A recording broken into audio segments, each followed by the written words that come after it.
Welcome to a special episode of The Hills Have Nerds. This is another one of our Nerds in the Hills spotlights where we sit down and get to know Appalachian artists, designers, creators, and purveyors of all sorts of nerditry and the like. In this episode, Cody and myself sat down with Joe Meade, a nerd from Eastern Kentucky who's not only created his own intricately designed tabletop RPG, he's designed a large-scale adventure board game in the same world as the RPG and even written and published a collection of fantasy short stories based on his own dreams. It's a great interview and we can't wait for you to hear it. But first I gotta ask, do you like us? I mean, really? Do you enjoy the chicanery and camaraderie you get to listen to on the show? Do you ever say, man, those are some really good dudes and they make me laugh and also learn things, and my heart is so full with joy after each and every episode, I sure wish there was something I could do to help them out or even communicate with them in a timely fashion? Well, fret not, child, because you can and there is. First, if you like us, take a couple minutes and leave a review for us on Facebook, iTunes, Spotify, or wherever you're consuming the nerds from. It helps a ton and it lets other people find us easier, and we really do appreciate it, guys. And as for communicating with us, well, we have a Discord now. You can now join up and chat directly with the nerds and anyone else about recent episodes, new episode ideas, or just whatever game, book, movie, or endeavor you're looking to discuss. Come in our Discord. We'd love to talk to you. Links in the show notes. Now let's get on to Joe's interview. And man, this was a fun one. That boy could talk.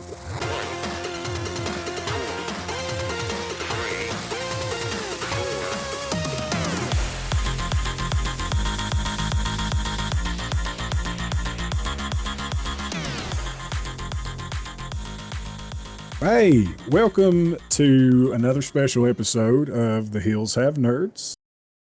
It's another one of our Nerds in the Hills episodes, and I'm here, Josh, and I'm joined by Cody. Hey. And we're joined by a special guest, Joe Meade. Joe, you can say hi. Hey, hello everyone. Josh, Cody, thanks for having me. Absolutely, man. It's been awesome. We've had a little bit of trouble getting this episode going. I know people will have probably already heard our interview with Jay Shepard. He was our first Nerd in the Hills interview, but Joe was supposed to be our first one, and then I unfortunately had a tree fall on my house and we had to cancel and move some stuff around because the very earth around me's rose up against me. I'm not going to say that it was intentional, but I think Jay may have had something to do with that so that he could be the first. I think he bumped me. So you might want to hit him up to help with the repairs a little bit, because I think he may have been behind that to some extent. See what kind of rituals he performed, or check and see how much he's used his chainsaw in the last little bit. It might be worth checking into. I didn't know Jay was a dryad. Jay is a man of many talents. I like Jay. We go way back. I'm just giving him a hard time. Well, he spoke super highly of you. And, oh, wow. Was really excited that we were going to have you on the show, and we're excited to have you on, because Joe, we got a lot of friends that kind of run in the same circle, you know, Pat and it sounds like it. Yeah. Pat, and they've told me about some of the stuff you've made, but let's go on. So Joe, introduce yourself. You know, what do you do? Why do we have you here? What interested us to bring you on to sit at the round table of nerddom? What nerdy things do you do? I'm guessing someone at some point must have lied to you and told you I was an interesting individual. I don't know. That's my guess. But no, man, I've been into a lot of different things over the years.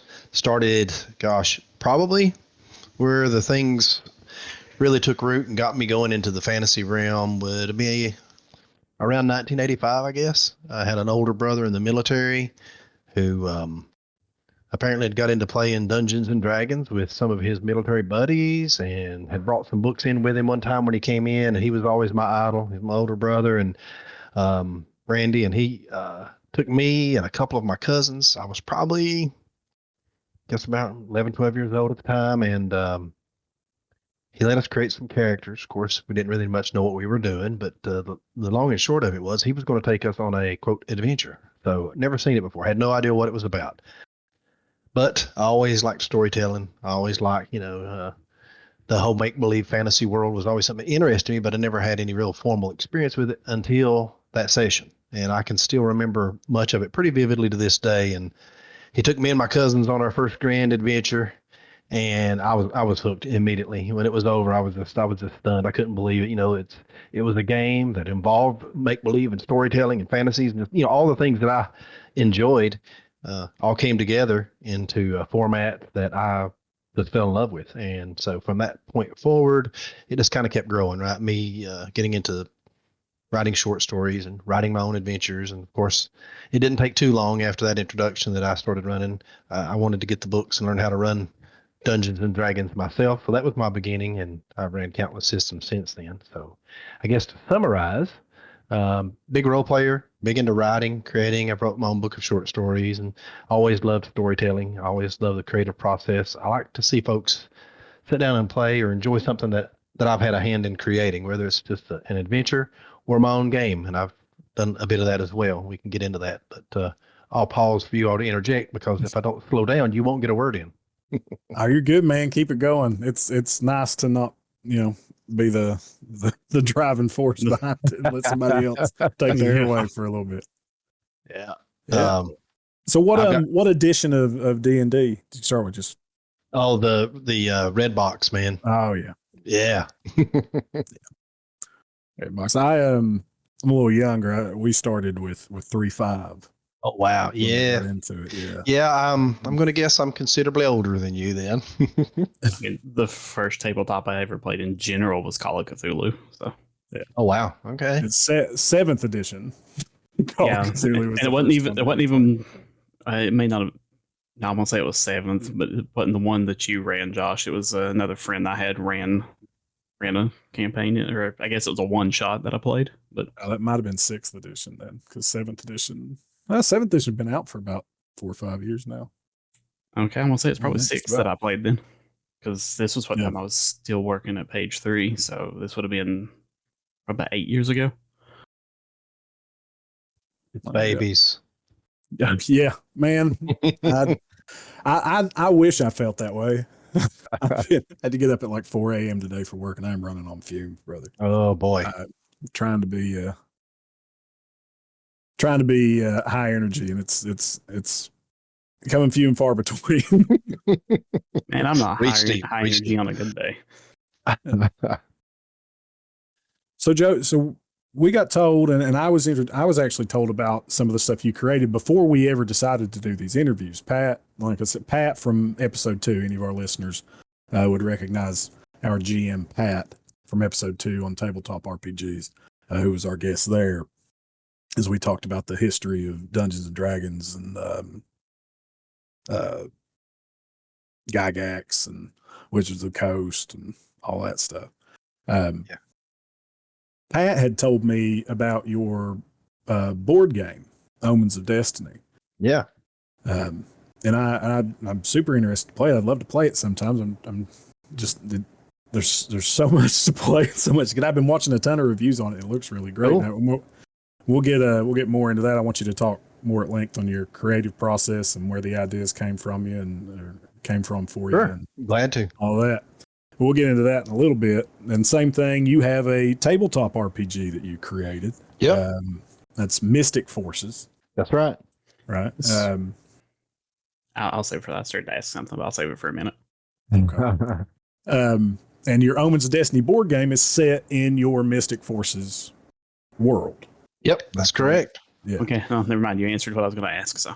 Yeah. So, I actually, way back in the day, I started writing my own RPG that it was, in a large way, it was sort of a nod to the Wheel of Time series and adopted a lot of elements out of that just because I loved that world and it was interesting. And I kind of started down that path, and then wasn't too far along into it that I realized I was putting enough time, effort, and work into some background and some additions that, it wouldn't take much to make this 100% uniquely my own game. And that's kind of what I did.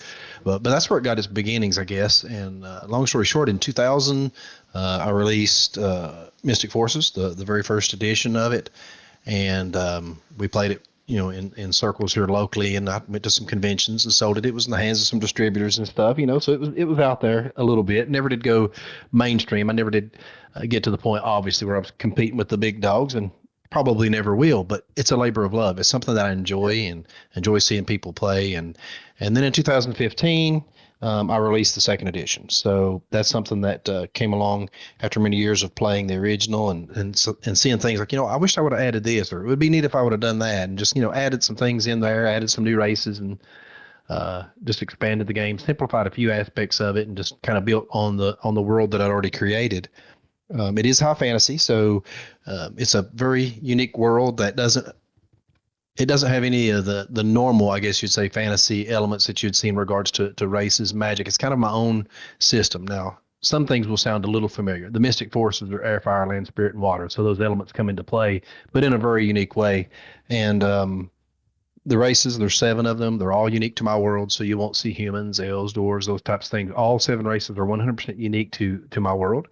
I will say that the game has just a touch of a sci-fi feel, if you will, because it does go into the birth and origin of the planet and how it works. And you see some interplanetary travel by the being that actually was the creator of all life on the planet called Arathar. But outside of that, though, it is fantasy. But again, it will have a little touch of sci-fi feel to it. But again, very unique world, very rich, in my opinion. And so many years later, I had a friend that, for lack of a better way of putting it, basically challenged me to create a board game. We were at a convention, we were at Origins, and we're looking around at how many board games there were. And at that time, the RPG scene had died down just a little bit. It's made quite a surge and comeback over the last few years. But at that time, the board games were really dominant. And he said, it looks to me like you need to create a board game. I said, maybe I will. And that kind of started me down that road. And so a little over 5 years of work later, I've got a very solid prototype for Omens of Destiny. I basically went into it not having a ton of board game experience as far as the type of game that Omens is. The more in-depth, fleshed out adventure board games. I'd played board games a lot as a kid, but not in this style, if you will. I always kind of was strictly a role player for the most part and dabbled a little bit in board games, but not much at all. So my goal was to create a board game that would be something that I would just enjoy playing, right? So I didn't look at any particular genre or any particular type of game and try to emulate. I just kind of sat down and thought, okay, what would I enjoy? What do I think would make a good board game? And along that process, I thought, I've got this full, rich world that I've created as the backdrop for Mystic Forces. Why not draw on that as the world in which the board game is set in, but of course make it its own unique game? And that's what I did. So it's set a few hundred years earlier in the timeline. So if you play the RPG, some of the things that you'll see in Omens are actually a few hundred years before. So you'll see many cities and towns that aren't yet created. You'll see some that in the RPG have now been destroyed, but they're not yet destroyed in Omens. You'll see those existing and on the map. And so basically made a fantasy adventure board game. It does have a little bit of that story-driven feel of an RPG, but obviously with the quick play design setup and the outline and framework of a board game. Is, I guess, best way to summarize it. So is it like a legacy style board game where there's like an overarching story with all your quests linked together, or are they just okay? Yep, it is. It's character progression and all that. Yep, that's in there. So the game can be played as a one-shot, and it lends itself very well to that. Matter of fact, there are some quests that are designed to be just one-shots. They actually don't play legacy. They're not meant to be played in what I describe in the rules as campaign mode. So those are called blitz quests. And so I have a number of blitz quests that you can play that have a very more narrowly focused, I guess you'd say, a better way to say it, list of objectives that kind of revolve around a single theme. They're very challenging and unique, and I like them. And they are just one shots. So if you're not looking for that campaign or that whole story feel and you just want to jump into one that's kind of different, you can do that. However, what I call the storyline quests, they can also be played as one shots. You don't have to play legacy. So just a quick summary, since you brought up the storylines, that was a good segue for me to keep flapping here. But there are 3 different storylines in the game.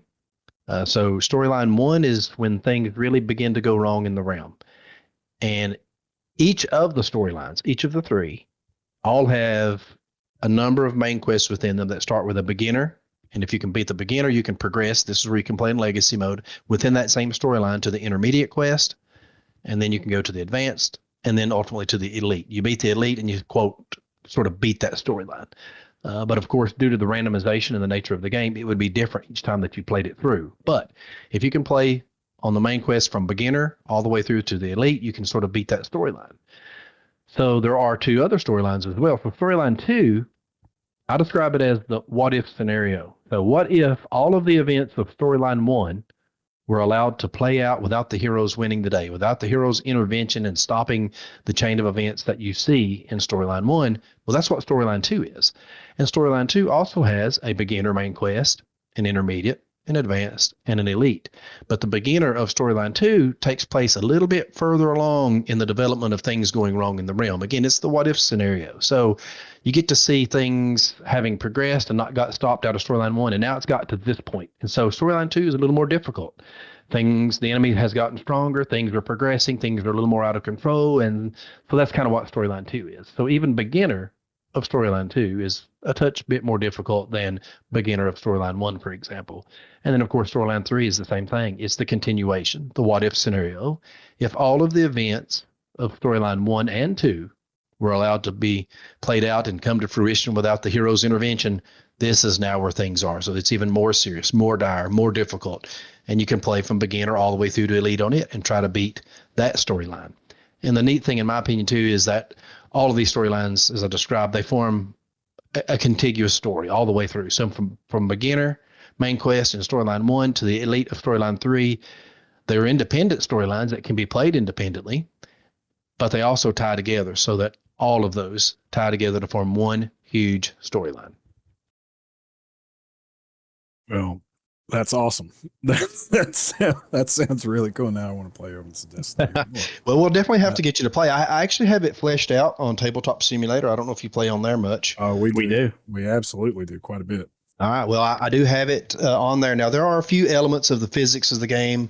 So on the dedicated combat board and side quest board in there, you have some tokens that you cast down onto the board, and it basically assists with some randomization of the elements and what's going on. For example, on the combat board, I have specific terrain tokens that you can cast down, and they're different on each side, and it randomizes the terrain. So every time that you go into combat, the terrain is going to be in different places on that combat board, and it's different special terrain elements that you can take advantage of, such as, high ground, hallowed ground, or you can have an advantageous position or dangerous terrain that you can try to lure the creatures into and get them to take damage just from the terrain elements themselves while you're standing on high ground shooting down at them and so on. So I do have tokens that you cast. Tabletop Simulator doesn't do a very good job of emulating that. So some of the feel of just, again, a few of the physics elements of it are a little bit tedious to work through on Tabletop Simulator. But other than that, it's a perfect simulation of the game. I mean, you're going to see the board, the cards, the characters, everything plays very well. And I do a lot of play testing and a lot of demoing actually on Tabletop Simulator. So I'd love to have you guys play sometime. Oh, 110. You tell us when. Okay. We will make it happen, my man. Absolutely. We'll do that. So I'm going to ask you a question, Joe, and I think it's a two-part question. I'm pretty sure I know the answer to the first part of this. Okay. And it's kind of what we usually get, or what we aim to get into before we get into kind of the bread and butter of, things you've created and stuff you've dove into. But obviously you are a man who is passionate about his creations, which is just sounds like you should be. So. Yeah, dude, it sounds amazing. And I'm so glad to have you on today. We go for usually about 90 minutes, so you got a lot more time to continue to tell us all about this stuff, and I'm very excited to hear about it. But the question is, do you consider yourself a nerd? We are the Hills Have Nerds. You are one of our Nerds in the Hills interviews. Do you consider yourself a nerd? And what does that word mean to you? What is your relationship with the word nerd? Well, I think as much as I've already ran off at the mouth so far in this interview, I've probably already let that cat out of the bag. I think anyone that's listened to me spout and go on about how I got my start, and me explaining my board game probably has little to no doubt that I am. So I don't think there's any use in denying that one. I think it speaks for itself. But it's not a bad thing, right? Heck, I enjoy being a nerd among many other things. I wear a lot of hats, right? I do a lot of different things. So again, I wrote some short stories. I have a published book called Troves of Fantasy that's got 10 short stories that I wrote. I'm the president of a local RC aircraft club. I love flying RC helicopters and stuff. So I mean, I do a lot of nerdy things, I suppose, and 3D printing and whatnot. So yeah, I will embrace that title. Certainly, I am a nerd of the hills. I've born and raised here in Eastern Kentucky, and what hall are you I will from, embrace Joe? that for sure. Toller Creek. Toller Creek. Whereabouts Toller Creek? Yeah, it's probably about halfway between Pikeville and Prestonsburg. If you're we're the other direction. I got you. So yeah, it's not too far off of US 23, but I got you. Hey, I've been there many times. Way. Yeah. Yeah. Okay. Yeah. Okay.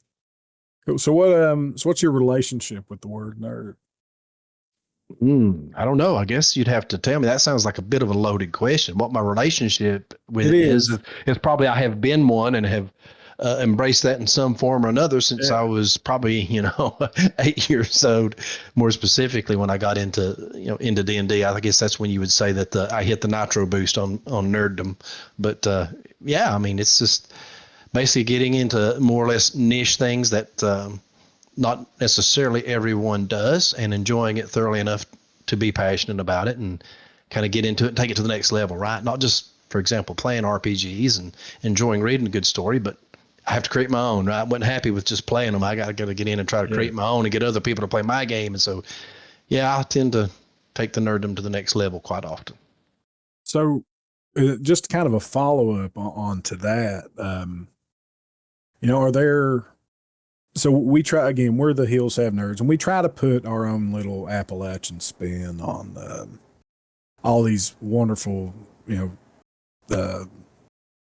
pieces of nerddom that we all enjoy and all the little fandoms we dig. And so I like to ask people, are there any anecdotes or experiences of growing up nerd in Appalachia, being a nerd in the hills that kind of have stuck out to you from your time, either creating or playing when you were younger, or just trying to get a hold of this stuff, or just, what did your parents think when you were playing Dungeons and Dragons and getting into all that darkness? Yeah, I don't.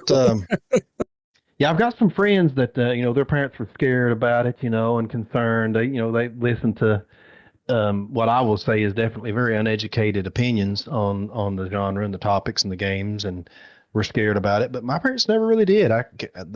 They stayed pretty busy with work, so I won't say that they didn't care what I did, but they didn't, oversee every little thing that I was doing. Right? I had a lot of freedom to kind of run about, and they knew how I was in regards to creativity and stories and hanging out with friends, and they knew my friends well, and oftentimes I would be the one hosting and things going on at my place, which is actually still the case today as an adult, but never had any issues with my parents. I had some friends that had some parents that took some issues with what they were doing, but I didn't, fortunately. And as far as like one of the things that stands out about the whole thing is just the camaraderie and the friendships I think that you can gain over the years, because the gaming groups, I've been pretty fortunate, still have a regular gaming group at my place and involved in 2 or 3 actually different campaigns and such at any given time, I feel like. But the friendships that you make along the way, man, it's like no other. I don't know. It's hard to describe, but just the consistency of getting together, hanging out, and embracing.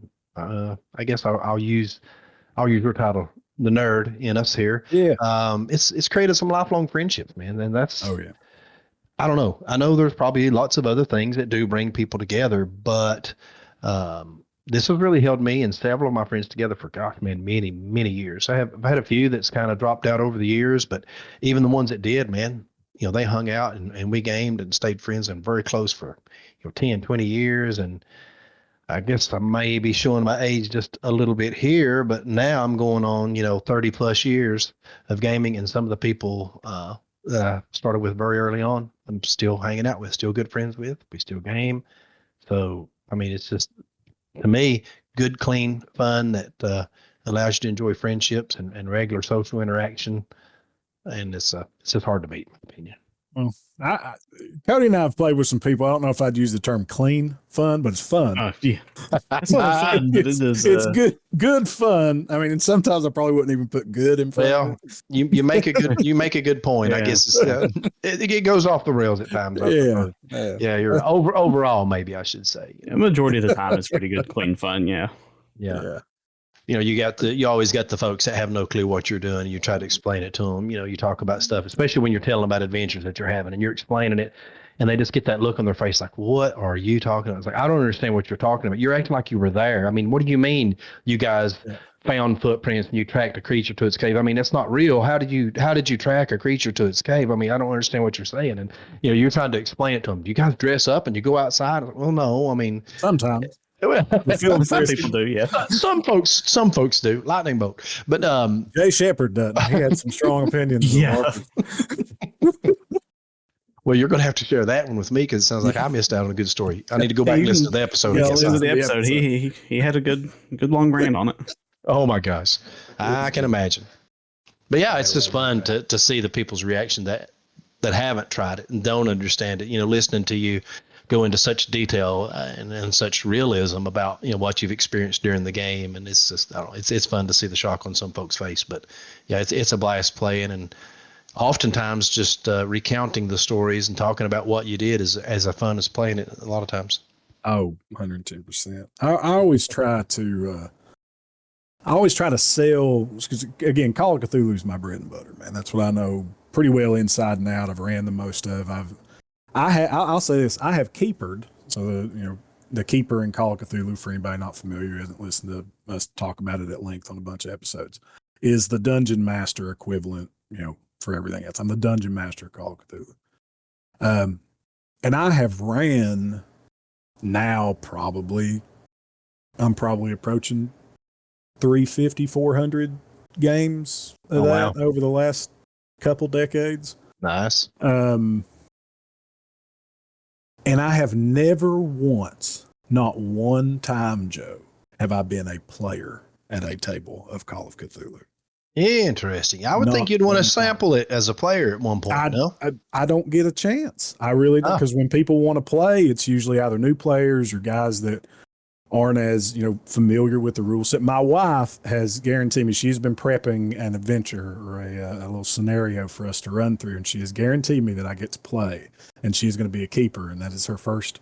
It will be her first time ever being a keeper for Call of Cthulhu, and I'm excited about that. But well, good. I've only played like 3 games of Call of Cthulhu, and 2 of them with you.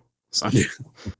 But what I was getting at is when I try to sell Call of Cthulhu to people, when I get, I've had a ton of, new people that's their first, ever introduction to tabletop role playing or, the Dungeons and Dragons-esque stuff. Right. Dungeons and Dragons is this kind of like blanket term for anything that involves dice and paper and world building. Yeah. So their first introduction to quote unquote Dungeons and Dragons is my Call of Cthulhu games. And I always sell it to them with, have you ever watched a horror movie and been like, no, don't go in that door, you stupid idiot? Well, now you get to be the stupid idiot, deciding whether or not you're going in that door. Sweet. Yep. I can put my stupidity in the other places, not just my life. And that usually gets some buy-in when I can describe it as being in your own B horror movie. I mean, that's what it is. It's collective storytelling, right? Where you shape the outcome. That's what I tell people. It's a bunch of adults acting like kids, man. We get together and we do some group storytelling, and we help shape and form the fabric of the story as we play. And it's just it's a unique experience for sure. And I'm like you as far as the GMing goes. That's primarily what I do. But over the last few years, especially, though, I have taken my turn as a player to try out some different games. I've got some buddies that have finally started GMing and DMing, and I do enjoy playing from time to time. But to me, there's no comparison to being the GM. I much prefer being the game master as to being a player, honestly. Yeah, I'm definitely the same way. And I think it's more of, if I'm in the DM chair, then I know that I'm not going to be, and I've played as a player in a lot of great games. We ran Numenera for years. I played in tons of Dungeons and Dragons. Pathfinder, played Pathfinder with Pat forever, and we're doing a heroic campaign with Pat, which is that new game he's got with the developers of, and is kind of play testing for him. So we're helping out play test on that. It's like superheroes set in the 80s. Interesting. Yeah, it's got a shift column deal. It's all percentile based, but it's like your stats are either good, regular, amazing, or extreme or something, and then based on your rolls you get you get success shifts on this column. It's a little clunky at first, but once you get into it, it's really smooth. Like getting adapted into it initially it's got a little bit of a learning curve, but I've really enjoyed it so far. But yeah, there's just nothing like being at the DM chair and seeing people engage with something that you've either created or that you've prepared. Mm-hmm. You know, whether you're running a pre-built scenario or something that you've designed on your own. That's true. And then I like it from the perspective of I always preach to anybody that is going to be a dungeon master, you are not the adversary. You are not there to ruin their day. You are there to tell a story together. If everybody has fun, it doesn't matter if everybody dies or everybody lives, as long as everybody has fun, that's how you win. Absolutely. Right. That's how you win in these scenarios. But I know, we always get horror stories of the adversarial DM where they're out to inflict the most pain and suffering on a group. And if the group's into it, then that's one thing. But that's probably a rarity in my opinion to find folks that like that style of play and treatment. Most folks, again, I think a lot of players appreciate a challenge, but they don't need you trying to undermine them, because as the DM, if you really have it out for your players, I mean, let's just face it, they're not going to make it, right? If that's what you want, you can tweak things behind the scenes and make it as difficult or in my opinion, as easy as you want. And that's not the goal, right? Is to try to derail them or defeat them. Like you said, it's you're a player just in a different capacity, and everyone should be having a good time. And to me, that's the primary role of the GM, is to control that flow of the game and make sure that everyone is having a good time. And I think some DMs enjoy punishing folks. So we're again, these interviews, Joe, they're real loose weave. We're just going to sit here and talk about nerdy stuff and get your take on a bunch of things. But you said you were currently playing a few games. What games are you running or are you playing in right now? So Pathfinder, I'm actually in an adventure second. Okay. Yeah, I got a friend that's running a campaign, and then I'm also running Kingmaker campaign right now in Pathfinder. Kingmaker. Yeah. And then we've got a Thursday evening group that we do mostly board games on that one. So I've got a Saturday once a month group where we play Pathfinder. I got a weekly Sunday evening RPG, and we kind of switch out. We play Mystic Forces quite a bit, and then we'll kind of give it a break and play some other stuff. We're playing some Pathfinder now, and then Thursdays we have a card game / board game night, and that's the one where Jay typically comes over, and we just kind of rotate through just all kinds of different stuff. Man, I've got a pretty good size shelf of board games now that we rotate through. So playing a lot of different things right now, but mostly as far as RPG goes right now, the two groups and sessions that I have going on are actually both Pathfinder right now. Which ones are you running and which ones are you playing in? So I'm running Pathfinder Kingmaker, and then I'm also playing in an adventure. Oh gosh, Kenny will get me. I forgot the name of it already, but it's also Pathfinder 2E that I'm actually playing in right now. So you're running Kingmaker and second edition Kingmaker? Yep. Okay. I haven't got to play any Pathfinder second edition. I've looked at a lot of the rule sets. Pathfinder 1Es are a big thing because I'm a 3.5 baby. So, yeah, I get it. I like the new Pathfinder really well, though. It's pretty fun. What is your take on second edition Pathfinder versus first edition? What do you think second edition does better or does worse, or what do you feel about it? Because we had a small discussion. So we talked about on one of the episodes, we talked about optimizing the fun out of games, quote unquote. And we had, let me pull it up here so I can actually quote what was said. So in that discussion, what we were referencing was a gentleman, I can't remember his name right now. He was a developer for civilizations for the Civilization games. Are you familiar with Civ? Yeah, I've never played, but I know what you're talking about. Yeah. And he was talking about given the opportunity, players will optimize the fun, quote unquote, out of a game, and that the role of the developers sometimes is to save the player from himself. And so we just went off and we did a little conversation about, grinding or versus min-maxing, or, valuing your time, or, doing the most minute, tedious things to get a little bit of an edge, and where that comes in the social contract of gaming and video games versus tabletop and all that. And I'm sure you've had your fair share of min-maxing or been a min-maxer or seen that at the tabletop. Oh yeah. At your tabletop games and all that. And so there was a conversation that kind of popped up in the Discord about, or we had the conversation talking about Pathfinder 1E in that episode. And it was brief because we covered a broad spectrum of stuff. But I feel like Pathfinder is very open to min-maxing just with the way that 1E is built.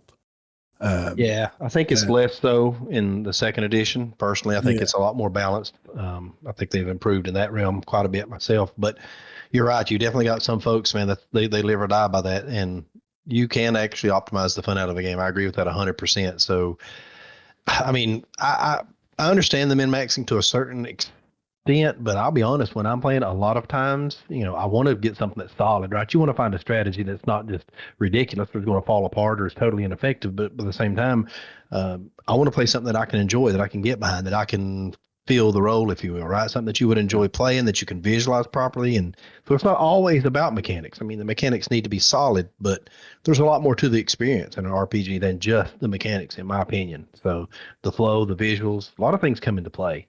But I agree with that. There are a lot of folks that do take the optimization, the min-maxing in it. It can be a joy killer for sure.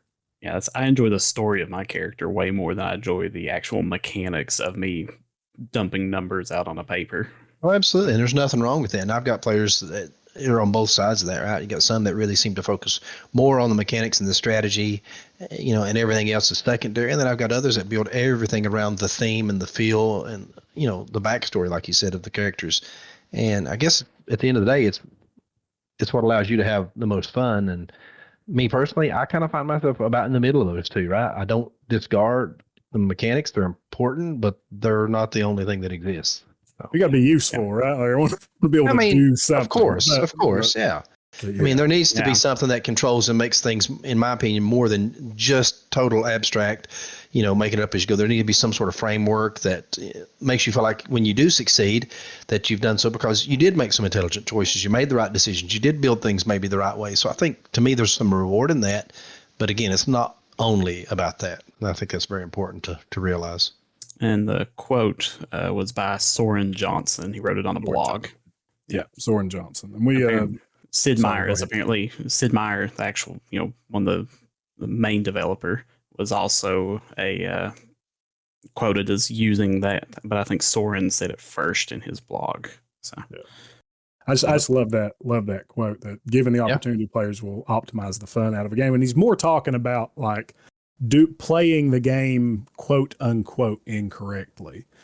Playing the game in a way that the developers didn't anticipate in order to get an edge. But and applying that to tabletop RPGs, which we talked about, and I don't want to rehash the entirety of that discussion, but you with as strong a background in tabletop RPGs as you have, I wanted to get your take on this stuff. I always find that tabletop RPGs are such a good environment for people to shy away from min-maxing to actually play that character. Because, I mean, a low-strength barbarian can be an interesting play. You know what I mean? You can use strength as your dub stat on a barbarian. How are you going to role play that? How is that going to fit into this world that's built?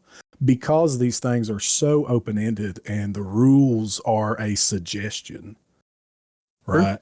Yep. So you can really get into there and build that story. And I'm of the take that if I'm gonna try to like min-max to win, quote unquote, I'm gonna play a board game. I'm not playing I'm not playing Dungeons and Dragons to, try to beat the game as efficiently as possible. I'm playing Dungeons and Dragons to pretend I'm to get immersed, right? Yeah.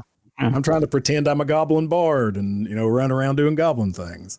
I was supposed to say, like, if I'm going to min-max something, it's like I'm going to do like what I'm doing on Final Fantasy X, a level 1 run where I can min-max some of the other crazy abilities just to see.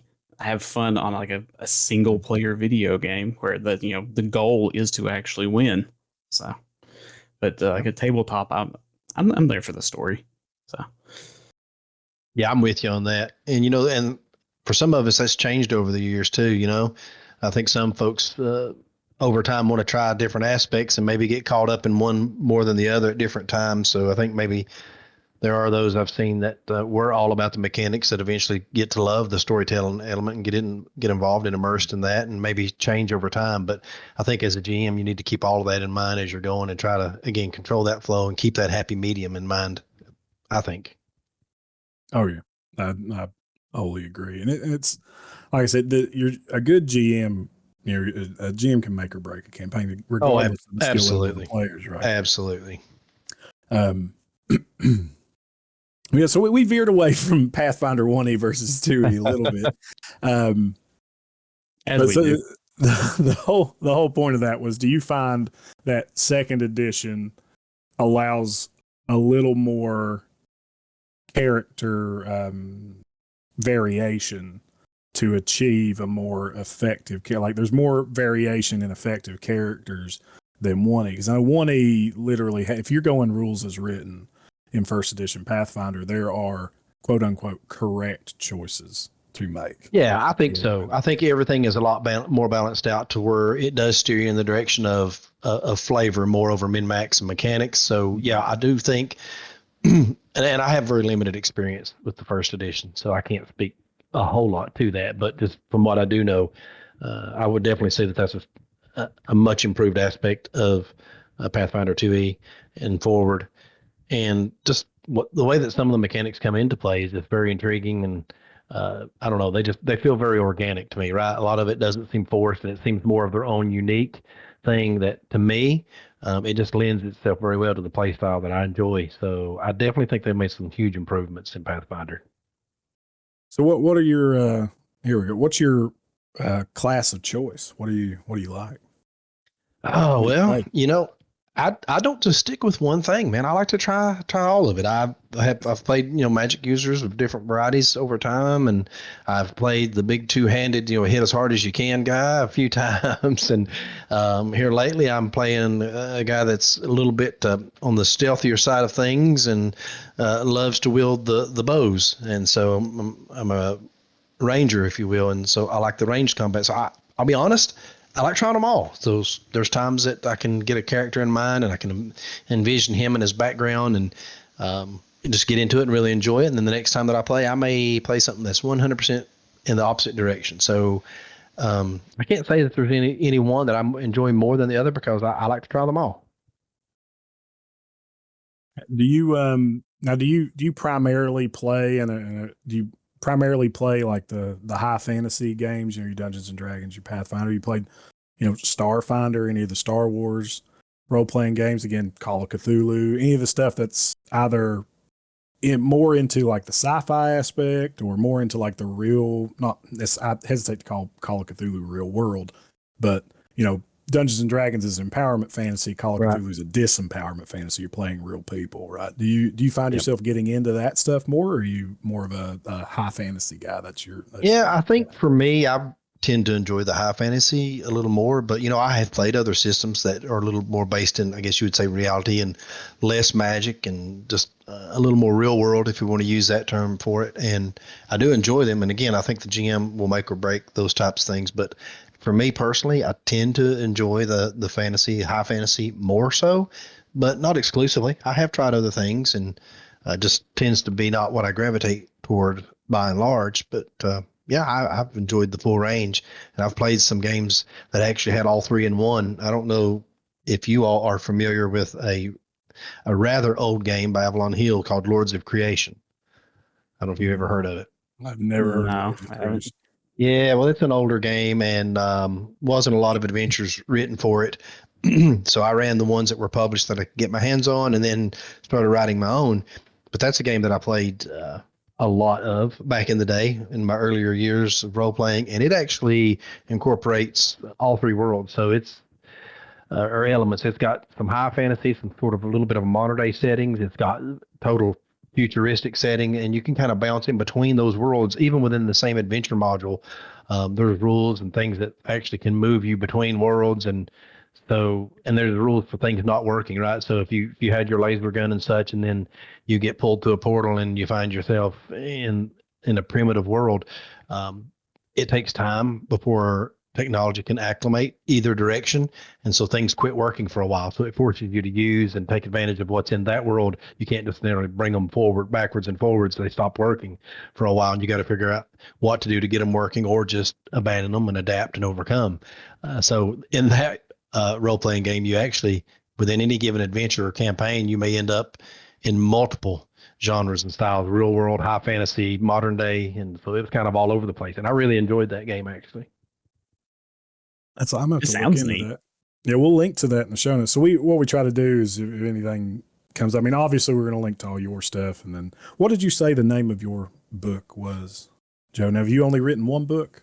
As far as the short stories, just, for reading pleasure, it's called Troves of Fantasy. And there's 10 stories in that. Obviously I've written a lot of books in the role-playing world, right? Rule books and adventure modules and expansions and stuff of that nature. But as far as just for pure reading pleasure, that's the only book that I have out right now, is that book of short stories, Troves of Fantasy. Okay. And did that come before or after the games? Before, during, and after. Okay. Those stories span quite a bit of time. Some of them were really old stories that I wrote many years ago, and then when I decided I was going to try to put everything together in a collection, I got them out and kind of polished them up a little bit. And then some of them were newer ones that I wrote while I was writing the book. I felt, I need to add one or two more of this, time period or genre type deal. So it goes. Some of it, again, is more of your classic medieval settings, and some of it is more modern day, but all of them have a paranormal or fantasy drive or twist to them. But in that book, Troves of Fantasy, you're going to see a lot of different styles and time periods covered as well in that. But it kind of covered the whole span of things. I was about to ask a question, then Cody linked the Lords of Creation role-playing game in our notes channel. I'm kind of typing in stuff just to remember to post up here. I'm looking at the Lords of Creation box here from 1983, Avalon Hill. Mm-hmm. It's got a flying saucer on it, a person shooting a dragon with a laser gun. Yeah. And that just looks like pure 80s camp. Man. It is. There's like a robot and you got it, man. Yeah, it's classic. That reminds me quite a bit of, have you played Monty Cook's Numenera? It's built on his cipher system. No, I haven't. Do you know what I'm talking about? I've heard of it, but I know virtually nothing about it. Okay, so Numenera is it's built on Monty Cook's cipher system, where it's like D100 rolls to find things, and you find these quote unquote ciphers, and those kind of build your characters, and you build your character based on a sentence. So, for instance, one of my characters was, I'm a skillful jack who throws with deadly accuracy, and there's jacks, glaives, and nanos. And like the jacks are the roguish types, glaives are your big tanky dudes, and nanos are like your casters. But the whole theory behind Numenera is that there's quote unquote no magic in Numenera, but that any sufficiently advanced technology will appear as though to be magic to a less developed society. And so the world of Numenera is built upon these great civilizations. So like think humanity would be one of them that has risen and fallen on this world. And they are on their 7th great civilization. And you are discovering the technology of these bygone eras. And those are your Numenera, your ciphers that you're picking up to kind of create your character and go through. It's awesome. It is. Yeah, I've noted it and I've seen it, and the artwork looks amazing. I've seen it on, shelves before, been in stores and stuff, and kind of glanced at it, and I've heard a few people talk about it in passing. But Yeah, I don't know that it's something I've ever really looked into, honestly, but it does sound very interesting. It reminds me a lot of Lords of Creation. That Oh, kind wow. of, because there's 7 great civilizations that have risen and fallen, you find like the world is just populated with everything. Just all kinds of different things. We went when we were playing one of the campaign booklet through one of the campaign books, and I cannot remember the name of it to save my life.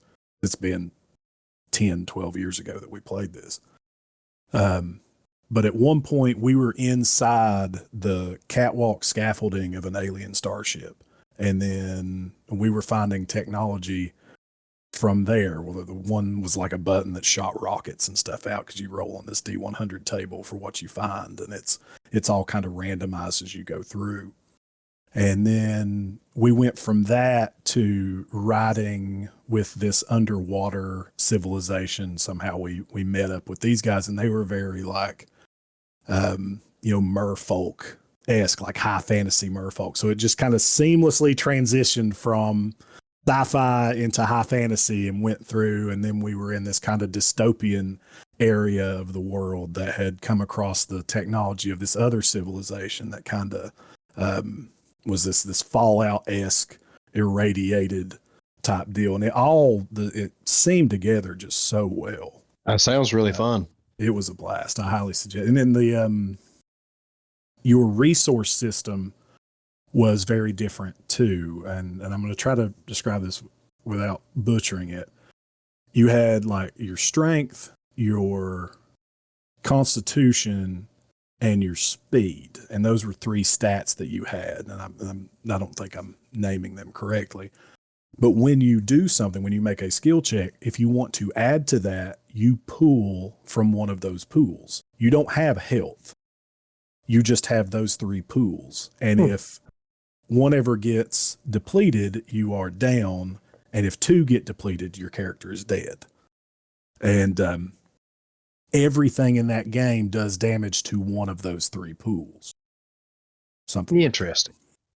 Yeah, it was really, really neat. There's a very, very good risk reward system in, okay, I want to power up this pool, so I'm going to pool from my strength pool to power it up. I'm trying to make sure I hit this thing because I'm trying to knock it out. It was really cool.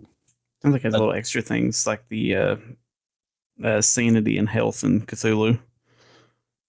Yeah, kind of. You're not, I guess, not pulling from them, using them as a resource, but yeah. I guess if either one of them in Cthulhu hit 0, you died. Yeah, with Cthulhu, if your luck, sanity, or health hit 0, your character's pretty well out. Or any of your main stats. Sanity hitting 0 is your character doesn't necessarily die. It's just you're unsalvageable. You're so broken. Good as, right? Yeah, you might as well be dead. You probably wish you were dead. But yeah, health in Cthulhu 0 is pretty well. It can so health in Cthulhu is not like 0 isn't dead. It's like negative. Your health is quote unquote dead. They may change that in 7th edition. I'm blurring rule sets together. We're talking about Numenera and D&D and Pathfinder. They're all the same thing, right? Oh yeah. So let's move away from all these other games for a second, and let's talk about the important things that we have Joe here for. So let's talk about Omens of Destiny. Let's talk about Mystic Forces. Let's talk about Troves of Fantasy. Joe, what would you like to talk about first? What do you think, if we're trying to learn the creative history of Joe Meade, which of those 3 things, now if there's anything else, by all means, sell it, tell it to us. I want to hear everything you've made. But which of those 3 would you suggest we start with? Probably Mystic Forces. That's going to be your most in-depth and get a look into the story building, the world building, and again, Omens is built on that. So is Troves of Fantasy built on the lore of Mystic Forces too, or is that kind of it's not? It actually has 1 or 2 stories that are set in the world and pull from that, but most of them are not. Most of them are just general fantasy, and some of them again a little more, I guess, almost sci-fi-ish in a way than fantasy. But no, Troves of Fantasy is a mix of things with one or two of the stories coming out of the Mystic Forces world, but most of them are just independent fantasy-based stories. But I would definitely suggest Mystic Forces probably be the good look into what's going on, reading the book, the core rule book. I have a single book that has everything needed to play other than the adventures themselves, right? So it's got the backstory in the beginning of it, of course, all of the core rules for the player, your equipment and your spells called force effects, the creatures, the GM section, all of that's contained within a single core rule book. So you get to look at the way that I attack the game from all angles in one single book. But I would definitely suggest that because, again, there's a story in the beginning that kind of lays out the world, the backdrop, some of the religions and the factions that exist in the world, and then an actual story called Birth of a New World that kind of, in a story-like fashion, lays out everything that happened and how life on the planet of Arathor came into being and stuff. So it kind of gives you a really good look into that, as well as, obviously, the mechanics and style of play that I wanted to focus on as I created my own game.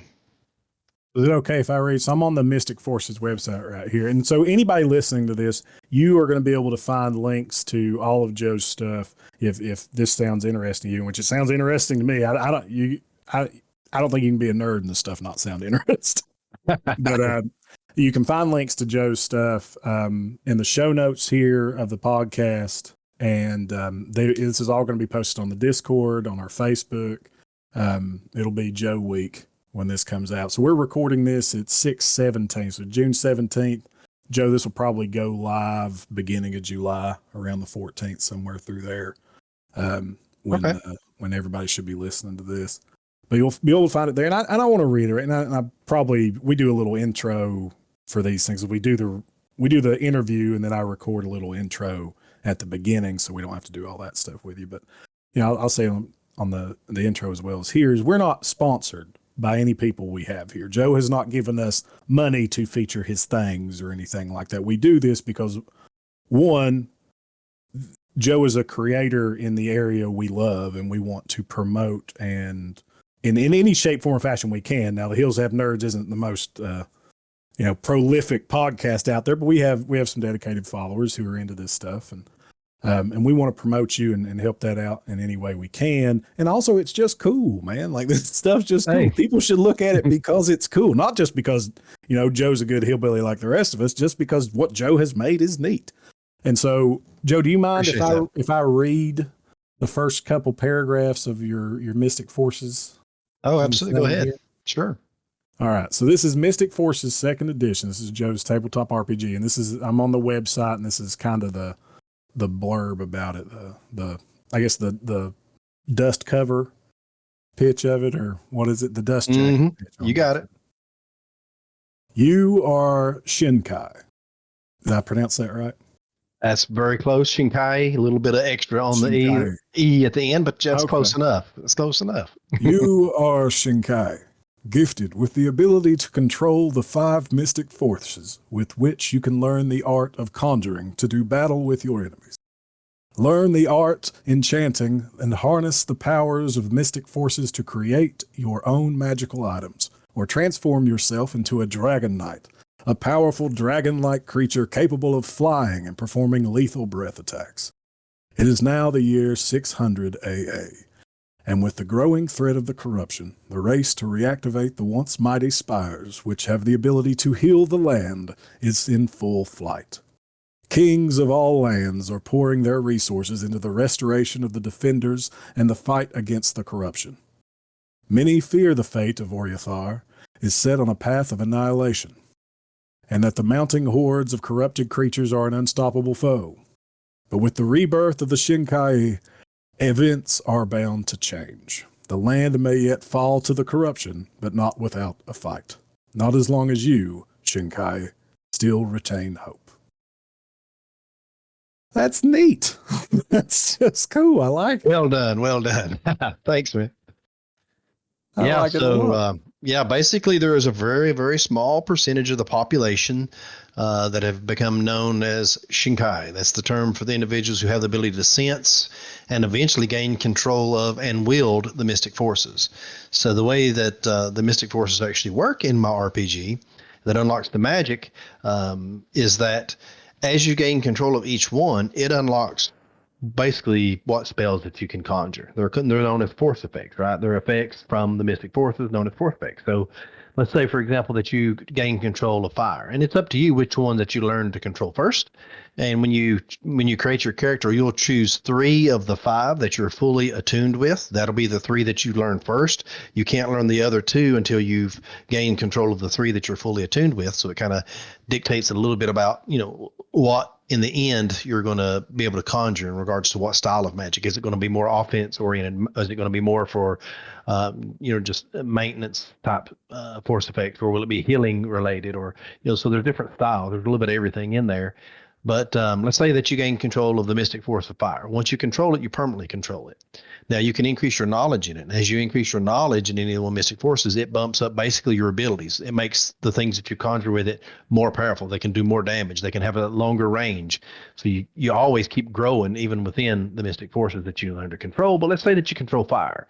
Now you have the ability to learn any of the force effects that only require fire. So maybe a fireball or a flame or flame rage, all these different ones that just control fire, you can now learn to conjure them. Once you've learned them, you can conjure them anytime that you have enough force energy to do so. So your knowledge also dictates how much force energy you have. So everyone has an innate amount of force energy, and then you add to that. So as you gain more knowledge of the mystic forces, your force energy pool also increases. And so when you conjure, say a fireball, it uses up set amount of your force energy. And then there's ways to meditate and actually replenish your force energy. Thinking of, I guess, like mana, right? And then as you gain control of different mystic forces, it unlocks more and more of the force effects. So, for example, some of the more powerful ones, let's say like there's one called fire lightning, which requires that you control fire, land, and spirit, and you use those in conjunction together to then conjure fire lightning. And so there are quite a few that will be able to be conjured with controlling just a single mystic force. So, if you only control land, you can do, ground blasts, certain things like that.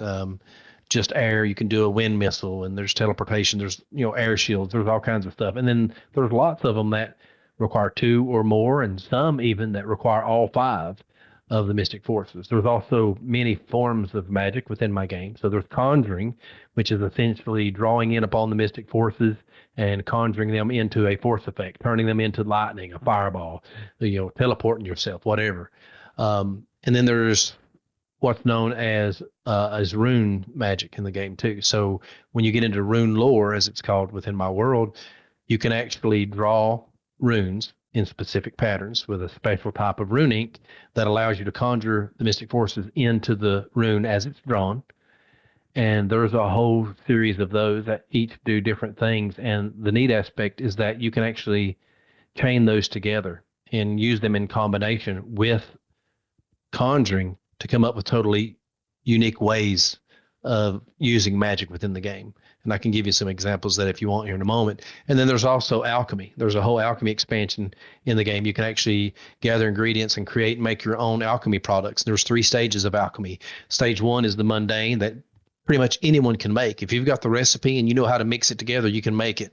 Stage 2 starts requiring a little bit of magical ingredients and that you know how to conjure in order to fuse and activate the ingredients.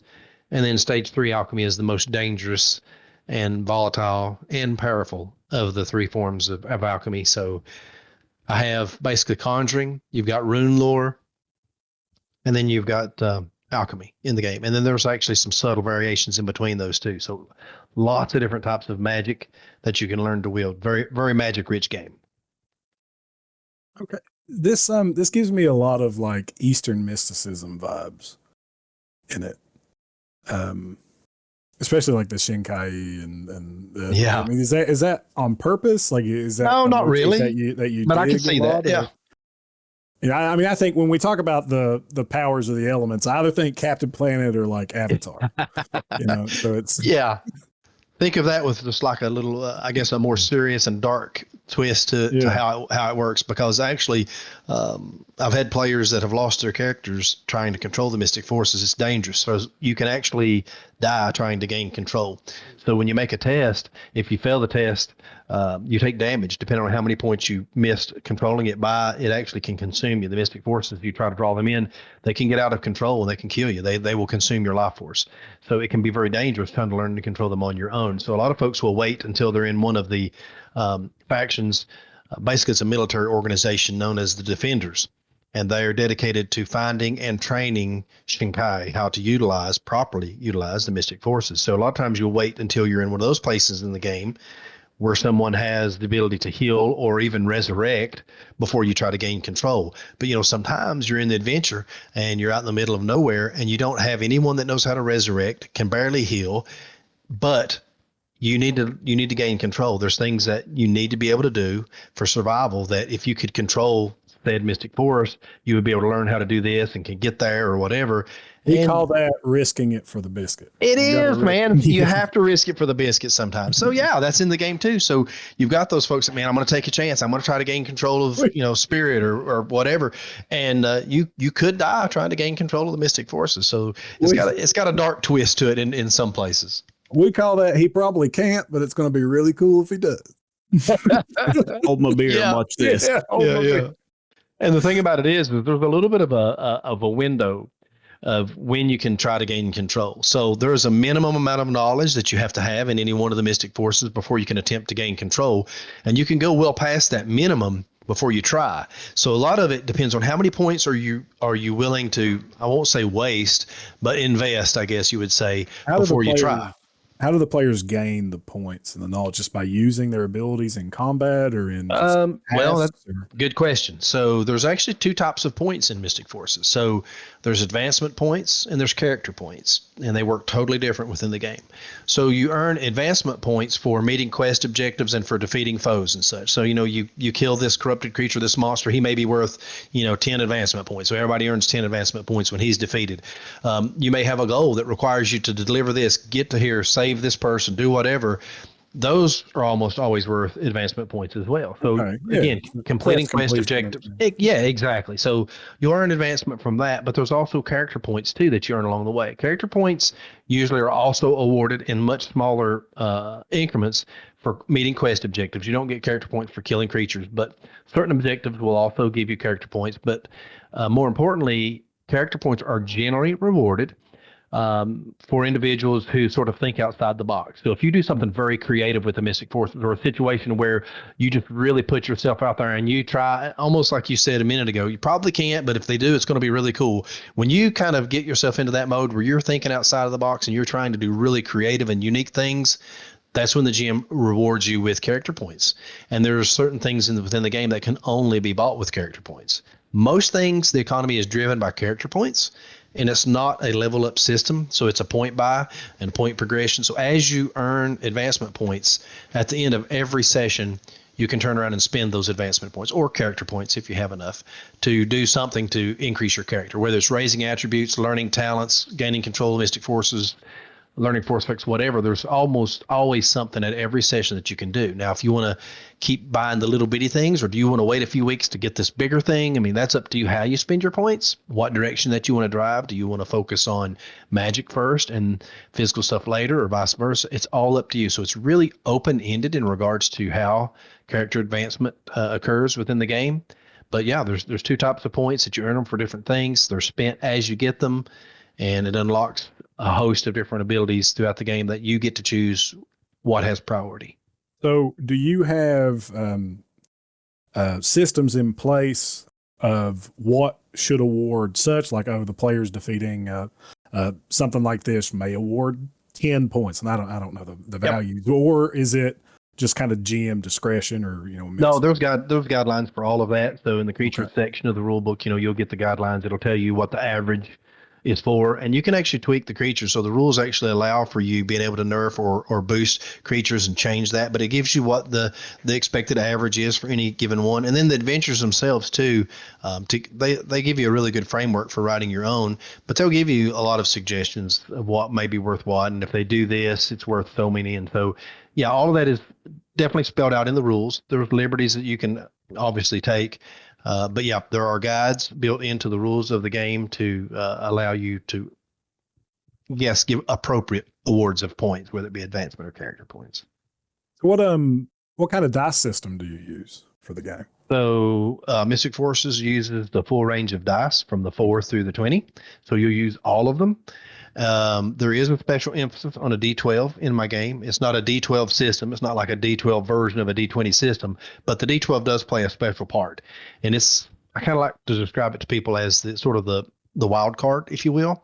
It's known as the performance die. So you'll have a D12 that may be just part of a test. And I'll explain that to you here in a moment, how that works. But along with a lot of the tests that you make in the game, you will also roll an additional D12 to the side that's nominated as your performance die. And just to give you just a quick example of kind of how that would work in the most basic form, let's say that you're making an agility-based attack, right? So let's say that you're swinging a sword at a creature.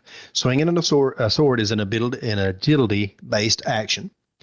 And so you'd make an agility-based test. Now, there's a lot of things that will alter this test, but let's just say for simplicity's sake that your agility is level 5. By the way, there's a real easy way to keep up. There's charts in my game also that tell you every 5 points breaks you into a new level, by the way. So, 1 through 5 points in an attribute is level 1, 6 through 10 is level 2. So every 5 point increment breaks you into a new level. When you break into a new level, you get to use bigger or more dice for the test. So for example, let's say that your agility is level 5. If you just make a flat agility test in my game, you're going to roll the dice for level 5. Now, an easy way to remember it, especially until you get into the higher levels, and then you'll have to refer to the table. But if you just double the level, that'll pretty much tell you what dice you're going to be rolling. So for example, level 3, if you double 3, you get 6. That's a D6 that you would roll. So the dice for level 3, D6. The dice for level 4, D8. The dice for level 5, D10. For level 6, D12. So there is a theme that helps you easily remember. Now hold on. You stopped before it got hard. Where are we getting our D14? What? I see. Where are we getting our D14 when we get to level 7 now? Well, that's when you're going to roll a 10-4, a D10, a D10, and a D4. So your minimum goes up to 2, and your max still stays double. See how I did that? Yeah. There you go. So there is a theme for what dice that you roll with each level, but there's also charts as well. But going back to that example, you're swinging that sword. That's an agility-based action. Your agility is level 5. Now, if you're using a weapon that you're proficient with, it'll actually boost it. You can have what's called technique. So you can actually train and learn technique with weapons that also boost the attacks. So there's multiple things that can be done to boost attacks with weapons. But again, going to the basics, if you're going to attack with a sword, you're going to make an agility performance test. So most all of your attacks and defenses in the game are performance based. And what that means is you roll a D12 to the side. It doesn't add in to the value, but it unlocks a host of other, again, what I call wild card abilities, if you will. So let's go back to the sword attack. Let's say that you're making a base attack with a sword. You're going to roll the D12 to the side. That's your performance. Think of it basically is how well you're performing on a scale of 1 to 12. And then you've got the actual dice that you roll. So if it was a level 5 test, you're going to roll D10, which is the dice for level 5. And then you're going to add the base level back into it most of the time. So let's go to the example here of the level 5 test. I roll my D10. Let's say I roll a 6. I'm going to add level 5 to that. My result is 11. You're going to compare that against the defense of the target. And if you can exceed the target's defense, you hit them. Strength. So is it not a meter exceed? It's you have to exceed. You have to be better than their defense. Yep. So you have to actually exceed the target's defense in order to hit them. Now the performance die, where that comes in is a lot of things. So if you roll a 1, which is the lowest possible on the D12 on your performance, that's called a feeble attempt. In that case, you lose the base level bonus. It becomes random. So only what you roll on the dice roll is all you get. So you don't get to add, in this case, a level 5 test. You roll a D10. You only get what's rolled on the D10. If you had a feeble, you don't get the base of 5 added back in. And on the flip side, if you roll a 12, that's a flawless performance. You get to double the base. So if it was a level 5 test, you get to add, instead of 5 to it, you would add 10 to the dice results. So there's ways of, and what that does in a lot of ways, and there's other things that the performance die does too. It actually unlocks your talents. So there's different specialties that have 10 talents apiece. Different talents require higher performance in order to use them. So let's say that you're going to attack with that sword. Maybe you want to try a really powerful talent known as Severing Strike. It may require that you roll a 10 or better on that 12-sider in order to get the abilities of that talent. So you may still hit, but if you didn't perform high enough on that performance die, even though the total test result was enough to hit, you don't get the special abilities of the talent. The talent failed, but it becomes a base hit. So that D12 unlocks special abilities. It can also cause you to lose the base bonus or double the bonus. And that allows you to hit things that you may not normally be able to hit, right? So are there ways to augment your performance die? Like, yes. Can I augment my performance roll? Okay. There is actually, yep. So there are, in my system, you've got talents, you've got skills, you've got universal talents, and you've got combat variants. These are things all that can actually tweak mechanics. So I think maybe what you're asking, you tell me if I'm wrong, you would be talking about a combat variant called focusing. So if you focus on an attack or focus on what you're going to do, for each turn that you can spend focusing, let's say that maybe you see someone slowly creeping up through the field, trying to move stealthily from bush to bush and get closer to your position, but you've spotted them. What you can do is you can say, okay, well, I'm going to make an attack with my heavy bow, and I'm going to focus on this attack. I'm aiming. I'm really trying to gauge the distance and the wind. I'm focusing, right? So for every turn that you can spend focusing on an attack up to a maximum of 3, you can actually boost your attack and also drop the required performance. So let's say that you're going to use a particular talent with this bow shot. So instead of it being just a base attack, you're using one of the talents from your specialty of archery, and it requires a performance of 7 in order to get this special ability to go off with the bow. But you were able to focus on for 3 full turns before you made your attack. That would lower the required performance by 3. So now the talent will go off on a 6 or higher performance instead of a 9 or higher. And there's other things too that can affect it, but that's just one of the more basic examples. That's awesome. I mean, that's a lot of information. Anybody that's listening is probably just absolutely. We have a lot of a lot of listeners that aren't, board or tabletop RPG aficionados. There's probably a lot of stuff in there that's just this massive deluge of information. That kind of fried me. Yeah, I loved it. That was amazing. I really want to play Mystic Forces now, and I need you to run a game of Mystic Forces for me. Yeah, man, I'd be glad to. I would be glad to. Well, we'll talk about that. All right. But so we only go for about 90 minutes. We're just over an hour right now. So let's back, because I'll sit here and we'll talk about Mystic Forces the whole time. Yeah, I could, as you could probably tell. We are probably going to have to do a nerd out about Mystic Forces, but I'd like to play the game. Yeah, I'd love to have you play it. And before you move on, I just would like to say that it is slightly crunchy, right? I mean, there are heavier or crunchier, if you want to call it that, games that's out there. But now there is a lot of meat on the bone in Mystic Forces, a lot going on. But I will tell you, it starts out pretty, I guess you would say, vanilla, right? Your characters start out very basic. So you don't have a host of things to choose and figure out how they work in the beginning. Everybody starts out pretty plain. You don't have any talents. You don't control any of the Mystic Forces. So you don't have any of these combat variants or universal talents or even skills. You learn those as you go. So in the beginning, you're kind of weak, but also all the attacks, all the tests, everything's pretty basic. So it gives you time to wrap your head around the structure and the mechanics for the basics, and you slowly build into everything, which is, again, why it's constant progression. You don't wait for the level up. So every session, you're easing into this, or I'm buying that. And so it just keeps coming on gradually, but consistently. And that's what allows you to get into. I had one person describe it as the power curve. He said, I see what you're saying. He said, man, this game's got a very strong power curve. He said, you start out pretty plain, but it doesn't take you long at all to start getting into the really powerful and strong stuff. He said, the further, the faster.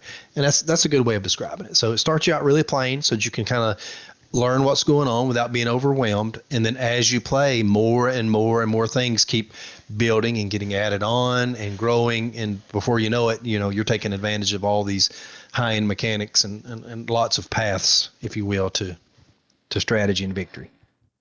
So Cody, what do you think about that as someone who's fairly new to this stuff? You know, you haven't played a ton of tabletop RPGs, but the way he's describing that as each session you can see character, you know, each session you survive, each session you see tangible character growth. Does that appeal to you as like from, you know, like a Final Fantasy, you're playing Final Fantasy where you're grinding out stuff, but versus, you know, some of the other games that we've played where, you know, you may not hit a level up or get something if you're using, you know, milestones, you may not hit a level up for 2 or 3 sessions or see like noticeable character progressions for 2 or 3 sessions. Does that appeal to you, or what do you think? I love seeing just individual character growth, even if it's across, you know, multiple sessions. Every session would be really cool, but I think it applies in more ways in other ones as well. Not, you know, not to throw off on his, but like where you can gather items and stuff. But as far as like actually watching your character grow and seeing the experience and everything, honestly, I really like that, to have like the experience actually change your character for each time you go through something, rather than, cool, I just had this really big fight and I got nothing from it. Right. Yep. And you can, I mean, I assume there's items and loot. There's all kinds of fat loot in your game. Oh yeah. Oh yeah. can't be a good RPG without fat loot. Yeah, I have to be able to hoard stuff, you know. Yeah, absolutely. There's the final fight with all this stuff. It's like, but what if I need it later? Yeah, for sure. We need stuff for Xander to try to steal from the party. Xander, I hope you're listening. Stop stealing from the people you play with. Keep doing it, Xander.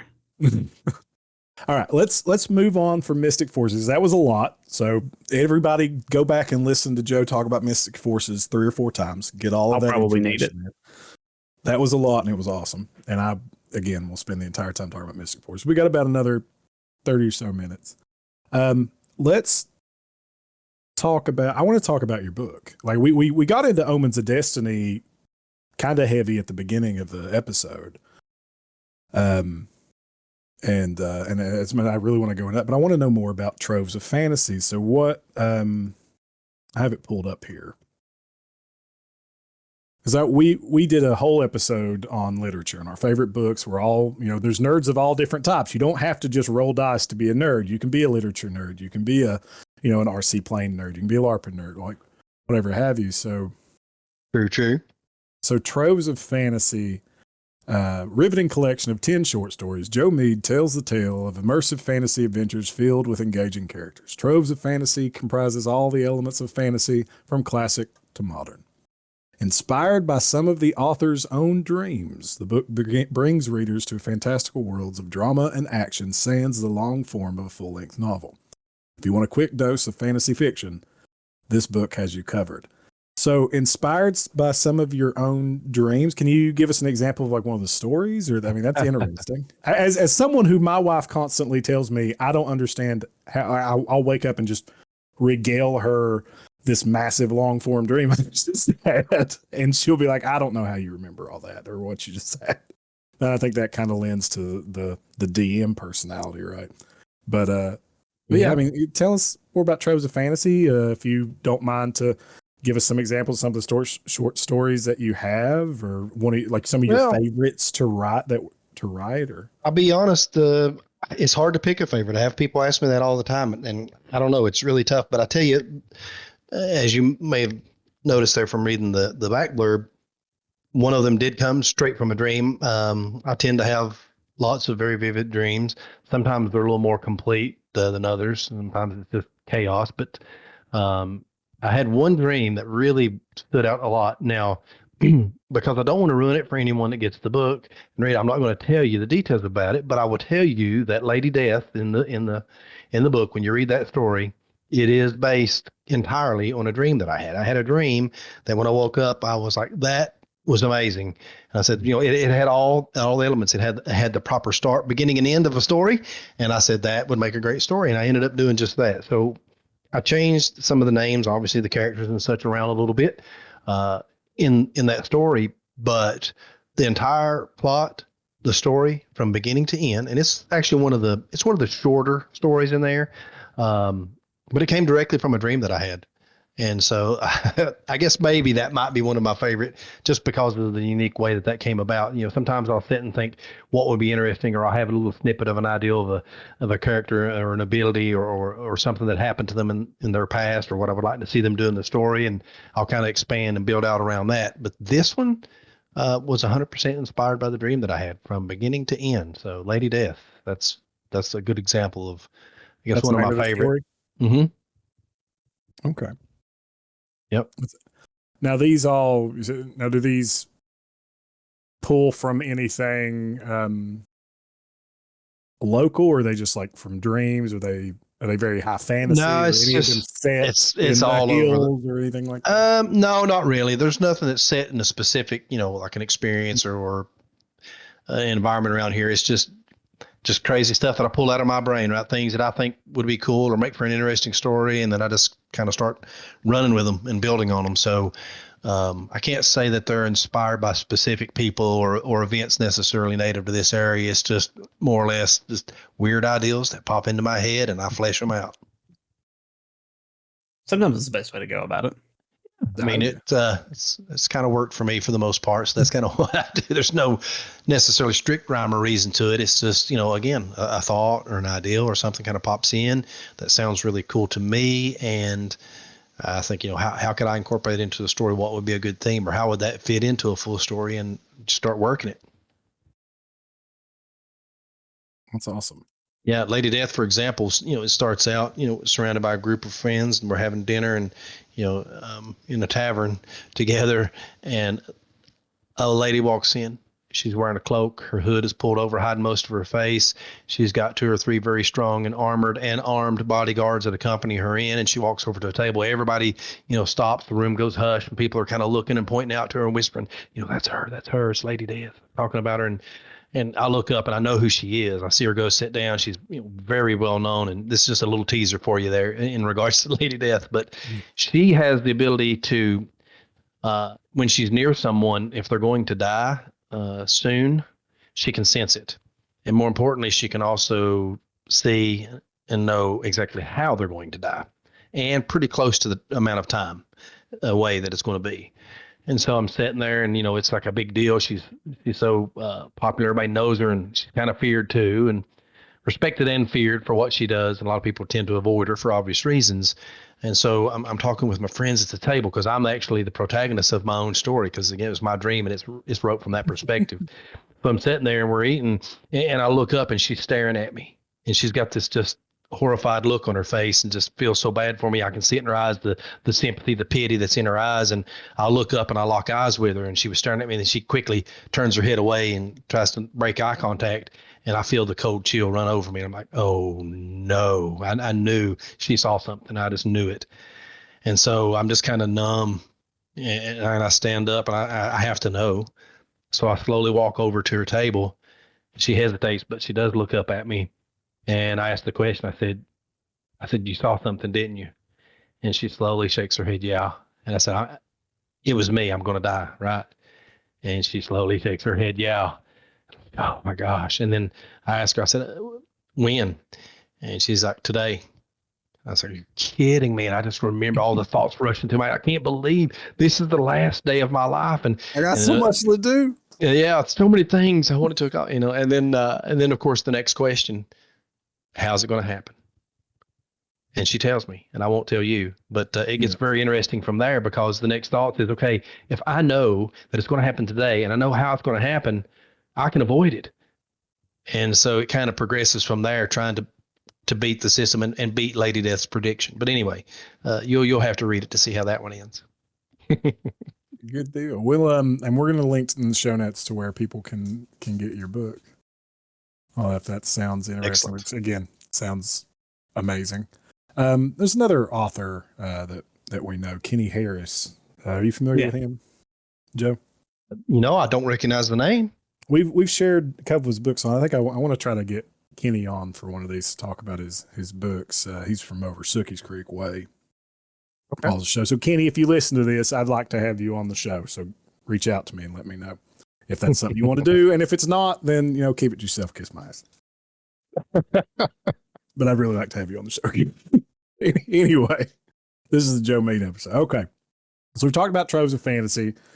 I love the short story collection type. They're very consumable, like I could sit down and read it. So that's really appealing. So yeah, that's great. Are you trying to write anything else, or is this? I would like other to. than RPG books, but I mean, just yeah.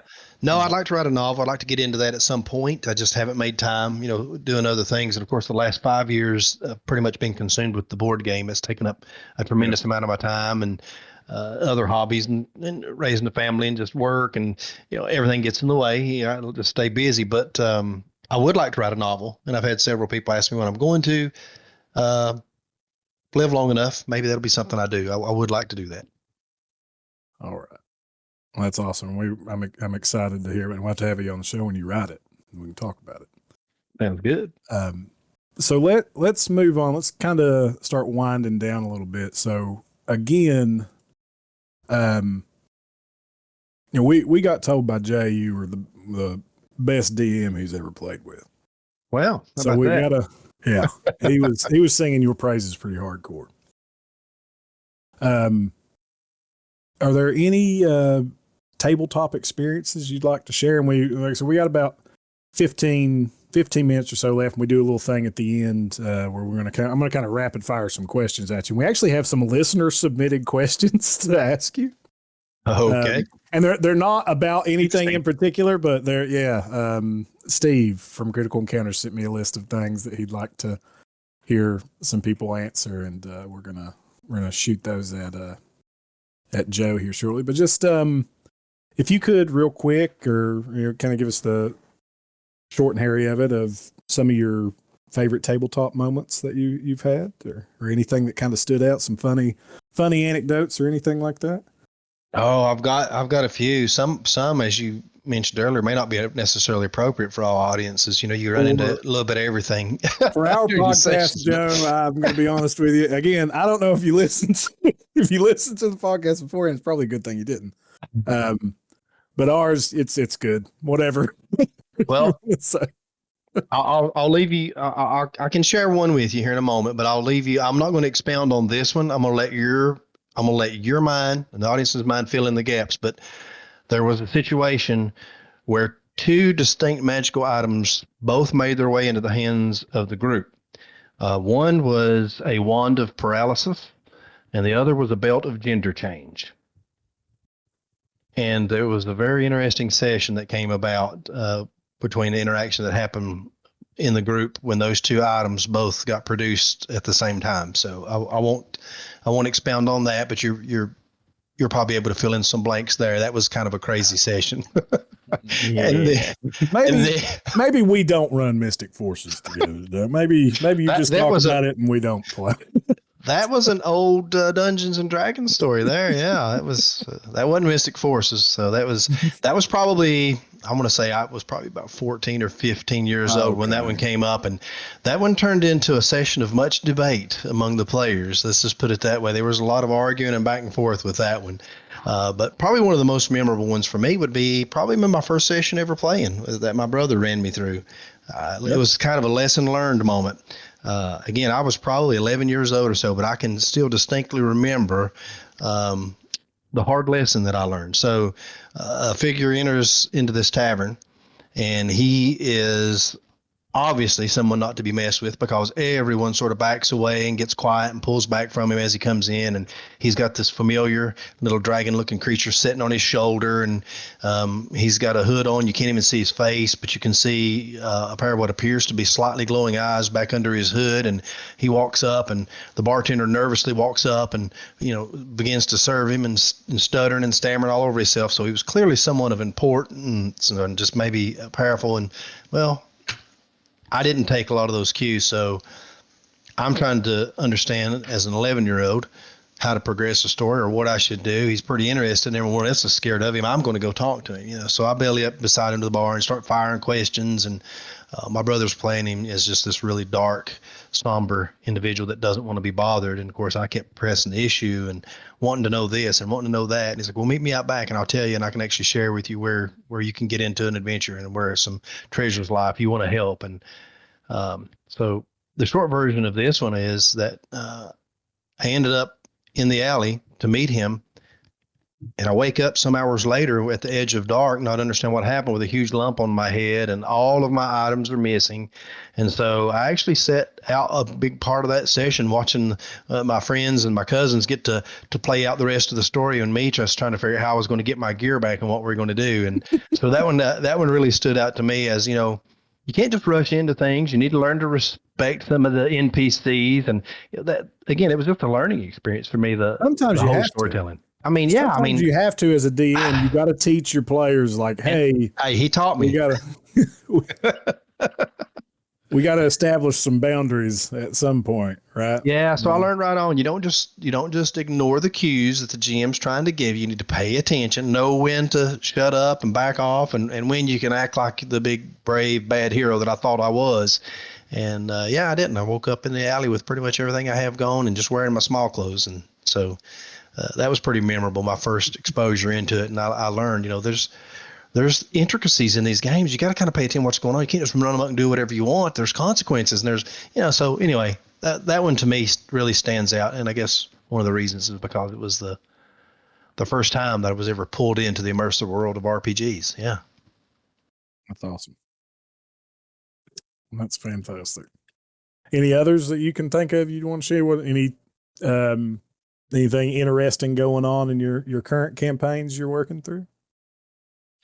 I don't know that's anything that would make for a specifically good story, but I mean, I like them all, right? There's a lot going on. Kingmaker, I don't know if you've got into it, but this is the one I'm running now. I mean, it's very deep, a lot going on. And again, as the name indicates, there's some kingdom building and some stuff going on. And I played first edition Kingmaker a long time ago. So actually one of my players there this past week, what was it, how he commented on it, some of the stuff that we were getting into, and I was explaining, man, that is so extra.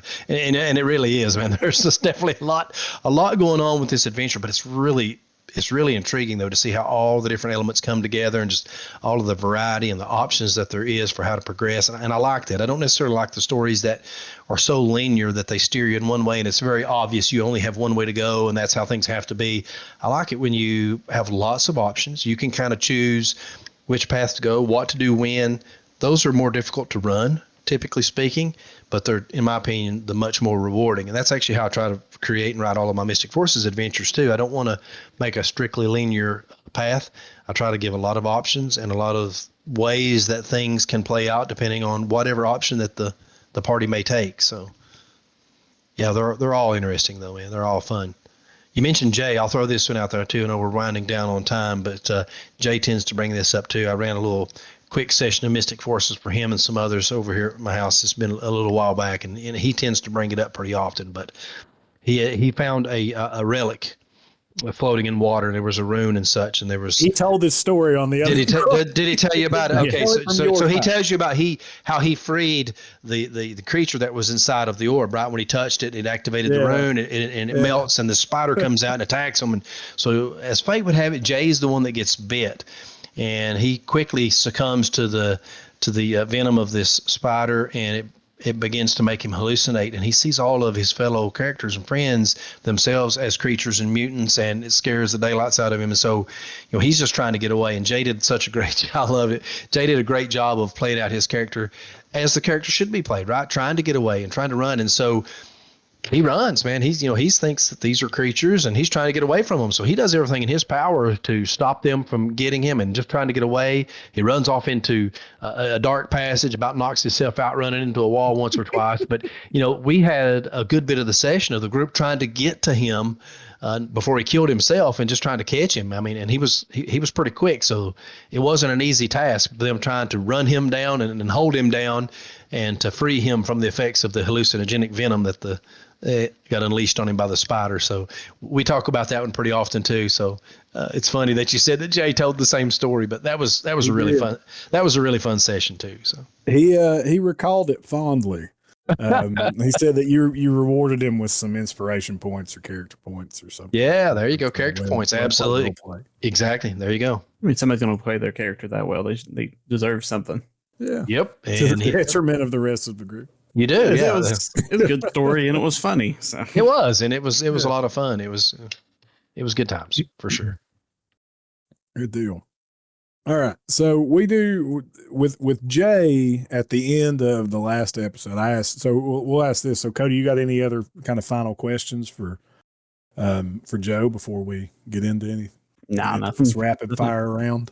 Nothing I can think of right off.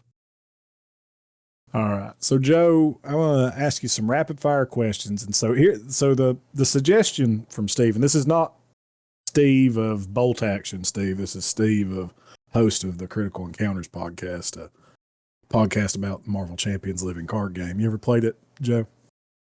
I have not. It's you like superheroes? Yeah, I mean, it's not something that I actually play myself in the games a lot, but absolutely, who doesn't like a good superhero? This is a card game. You take on the role of the characters in Marvel, and it's a living card game. So, if I buy a Captain America deck and you buy a Captain America deck, they're the same thing. And you can deck build and whatever, but you team up, it's cooperative, you fight heroes. And Steve's podcast, they talk about all the villain encounter sets and, how those mesh, and it's very modular and stuff. And their podcast is great. Highly suggest anybody check out Critical Encounters. But he sent me, he had listened to the Jay episode and just sent some questions for the guests. These are pretty banal questions. We're going to rapid fire them. We're going to see how you go. Oh, so, boy. He put a suggestion out that we should use these like a game show, like get our guests on, and at the end of the episode, ask the same questions to each guest and time you guys.